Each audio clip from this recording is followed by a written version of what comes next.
صعبة أيضا مع مازيمبي والهلال. سموحة أطاح بليوباردز. ادي ضربة حرة اتلعبت خطيرة جدا وجول مرتضى ولا ايه؟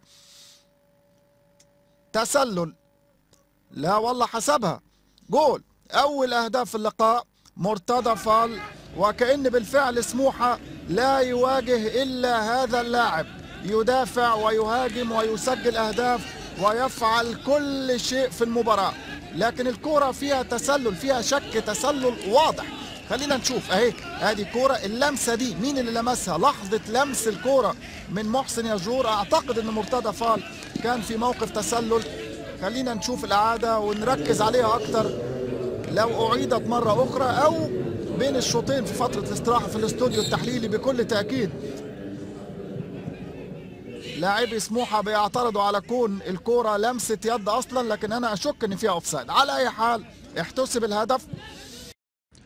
نصير الميموني بيغيب للإيقاف، لاعب مهم جدا بيغيب في هذه المباراة. كرة عالية ومرة ثانية يبعدها دفاع سموحة، وكالعادة مرتضى فال، والثاني صاروخ قذيفة من خارج منطقة جزاء، ويتقدم المغرب التطواني عن طريق أحمد جحوح بهدف يتحمل مسؤوليته بشكل كبير المهدي سليمان حارس مرمى سموحة. الكرة والتسديدة من مسافة بعيدة جدا، وكان ممكن يستعد ويتوقع ويتمركز بشكل أفضل. ادي شوف الكرة منين، مسافة بعيدة جدا. فجأة المهدي سليمان ما كانش مستعد، جحوح يسجل الهدف الثاني في الدقيقة 12.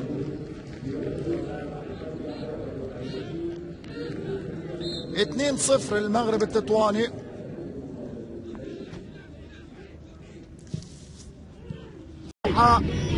من ناحية الشمال لعبها لبره المرة دي شكري، وادي الاستلام من صلاح، هيسدد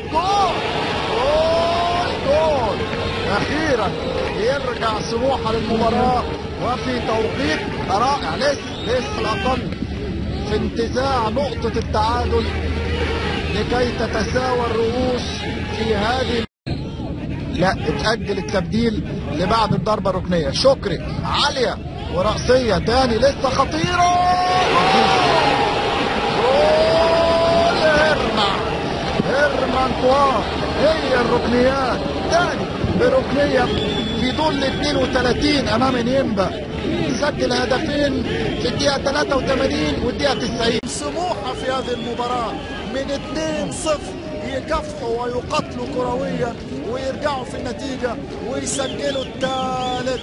هيرمان كواو بعرضية عمرو المنوفي يرجع سموحة من بعيد ويحقق المستحيل. نعم كانت العودة صعبة وكان الرجوع صعب، لكن رجالة سموحة أصروا وحصلوا على ما أرادوا.